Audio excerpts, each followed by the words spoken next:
ইতিবাচক ধারায় ফিরেছে দেশের পুঁজিবাজার। ঢাকা স্টক এক্সচেঞ্জে টানা 6 কার্যদিবসে সূচক বেড়েছে 200 পয়েন্টের বেশি। এ সময় দিনে লেনদেন হয়েছে গড়ে 600 কোটি টাকা।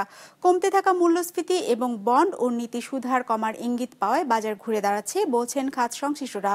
একরামুল ইসলাম খানের রিপোর্ট। ওয়ালটন এখন দেশের সীমানা পেরিয়ে পৌঁছে গিয়েছে 50টিরও বেশি দেশে।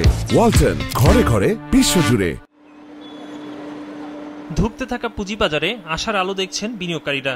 চলতি বছরেই প্রথম টানা 6 কার্যদিবস প্রধান সূচক বেড়েছে ঢাকা স্টক এক্সচেঞ্জে। এ সময় ডিএসইএক্স সূচক 203 পয়েন্ট বেড়ে অবস্থান করছে 5068 পয়েন্টে। ডিএসইতে লেনদেনও বেড়েছে। 6 কার্যদিবসে গড়ে লেনদেন হয়েছে 600 কোটি টাকা। এ সময় বাজার মূলধন বেড়েছে 10,300 কোটি টাকার বেশি। সরকারের উদ্যোগ, তারপরে অনেকদিন খারাপ, শেয়ারও নিচে, দামটা প্রাইস কম, মানুষের আস্থা আছে যে এরপর হয়তো ঘুরে দাঁড়াবে। এরকম মানুষই যেন যা যা পারতেছে কিছু নতুন করে বিনিয়োগ করতেছে, যারা আছে সমর্থক, যারা ব্যবসায়ী আর কি বাজারে আছে। পরিস্থিতি মনে হইতেছে কিছুটা আস্থার সংকট কাটায় ওঠার জন্য কর্তৃপক্ষ চেষ্টা করতেছে, তবে এই চেষ্টাটা শুরু থেকে হইলে জিনিসটা আরো ভালো হইতো। খাত সংশ্লিষ্টরা বলছেন, ব্যাংক ও ভালো মূলভিত্তির কিছু কোম্পানির শেয়ারের উপর ভর করে ঢাকার বাজারে লেনদেন ও সূচকের বড় উত্থান দেখা গেছে। এছাড়া অবমূল্যায়িত শেয়ারেও বিনিয়োগকারীদের আগ্রহ দেখা গেছে।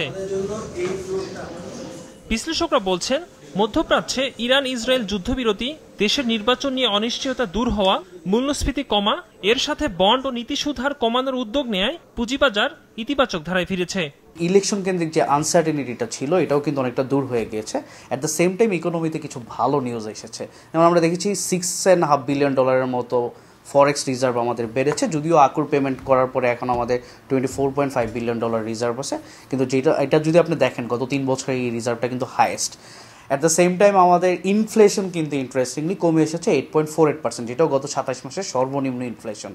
এবং বাংলাদেশ ব্যাংকের গভর্নর কিন্তু একটা ইনসাইট দিয়েছেন যে রেট কাট হতে পারে। So given all this things যেটা হচ্ছে, এবং এডিবি আপনার $1 বিলিয়ন হেল্প করবে ডিস্ট্রেস ব্যাংকগুলোকে। সো এতগুলো ভালো নিউজ আসার পরে মার্কেট কিন্তু অলমোস্ট 400 পয়েন্ট বেড়ে গিয়েছে। এদিকে 6 কার্যদিবসে ডিএস30 সূচক বেড়েছে 91 পয়েন্ট, আর সরিয়া সূচক বেড়েছে 35 point. Ekramul Islam Khan, business report, মাছরাঙ্গা টেলিভিশন।